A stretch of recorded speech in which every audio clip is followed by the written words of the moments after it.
ಸತೀಶ್ ಜಾರಕಿಹೊಳಿ ಅವರನ್ನು ಹಣ್ಣಲಿಕ್ಕೆ ಬಿಜೆಪಿಯಲ್ಲಿರ್ತಕ್ಕಂಥ ಶ್ರೀರಾಮುಲು ಅವರನ್ನು ಕರ್ಕೊಂಡು ಬರ್ತಾ ಇದ್ದಾರೆ ಅನ್ನೋ ಒಂದು ಗಂಭೀರ ಆರೋಪವನ್ನು ರೆಡ್ಡಿ ಅವರೇ ಪ್ರಸ್ತಾಪ ಮಾಡಿದ್ದಾರೆ.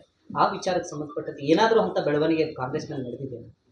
ಶ್ರೀರಾಮುಲು ಅವರನ್ನು ಸಂಪರ್ಕ ಇವೆಲ್ಲ ಅಂತ್ಯಕಂತೆಗಳು ಮತ್ತು ಕಾಂಗ್ರೆಸ್ಸನ್ನು ಅಲ್ಲಿ ಬಿರುಕುಂಟು ಮಾಡ್ತಕ್ಕಂಥ ಪ್ರಯತ್ನಗಳು, ಇದಕ್ಕೆಲ್ಲ ಕಾಂಗ್ರೆಸ್ನಲ್ಲಿ ಅವಕಾಶ ಇಲ್ಲ, ಇದೆಲ್ಲ ನಡೆಯೋದಿಲ್ಲ.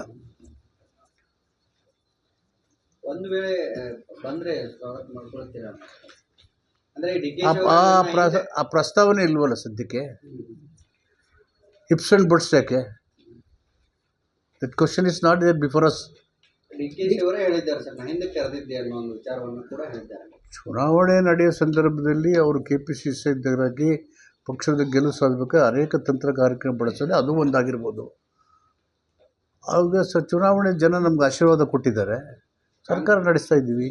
ಕಾಂಗ್ರೆಸ್ನಲ್ಲಿ ಅಹಿಂದ ನಾಯಕರಾಗಿ ಸತೀಶ್ ಜಾರಕಿಹೊಳಿ ಬೆಳೀತಿದ್ದಾರೆ, ಹಾಗಾಗಿ ಅವರು ವಾಲ್ಮೀಕಿ ಸಮುದಾಯದ ನಾಯಕರನ್ನ ಈ ಪ್ರಶ್ನೆ ಎಲ್ಲವೂ ಅಪ್ರಸ್ತುತ. ಅವು ಯಾವ ವಿಷಯಗಳು ಪಕ್ಷದ ಮುಂದೆ ಆಗಲಿ ಸರ್ಕಾರದ ಮುಂದೆ ಇಲ್ಲವೇ ಇಲ್ಲ. ಸರಿ, ಕಳೆದ ಒಂದಷ್ಟು ದಿನಗಳಿಂದ ಈ ರಾಜ್ಯದಲ್ಲಿ CM ಬದಲಾವಣೆ, KPCC ಅಧ್ಯಕ್ಷರ ಬದಲಾವಣೆ ವಿಚಾರಗಳು ಚರ್ಚೆಗೆ ಬರ್ತಿದೆ. ಇವು ಯಾವ ರಾಜ್ಯದ ವಿಷಯಗಳಲ್ಲ, ಪಕ್ಷದ ಹೈಕಮಾಂಡಿನ ವಿಷಯ. ಪಕ್ಷ ಹೈಕಮಾಂಡ್ ಏನು ಹೇಳುತ್ತೋ ಅದು ಅಂತಿಮ. ಗಲಾಟೆ ಇಲ್ಲ ಸರ್ ಕಾಂಗ್ರೆಸ್ನಲ್ಲಿ? ಎಲ್ಲಿದೆ ಗಲಾಟೆ? ಎಲ್ಲಿದೆ? ಗುಂಪುಗಾರಿಕೆ ಎಲ್ಲಿದೆ?